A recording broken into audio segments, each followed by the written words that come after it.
Welcome to Kenton's videos. Enjoy the video.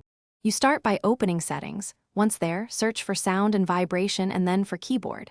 Make sure you can see System Apps. This helps if your keyboard is hidden. Tap the keyboard app listed, for example Gboard or Realme keyboard, because that's where key sound and vibration live. Once done, note whether your device shows a separate sound settings entry inside the keyboard app. If it does, you'll change both sound and haptic options there to silence typing.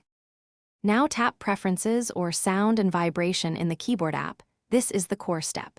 Turn off key press sound first, then toggle Vibrate on key press off. Do both so you get no audio or haptic feedback. If there's a separate haptic strength slider, drag it to 0 or the minimum. This prevents faint buzzes. Make sure to exit using the back button so the keyboard registers changes.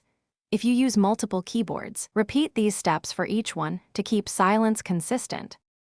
Finally, test typing in notes or messages to confirm there's no sound or vibration. If you still hear clicks or feel taps, reboot the phone. Sometimes changes need a restart to apply. Also check accessibility settings and any third-party sound or utility apps that may override keyboard behavior. Disable them briefly to isolate the cause. If problems remain, switch to another keyboard app and back again, because reinstalling or clearing the keyboard app cache often resolves stubborn overrides.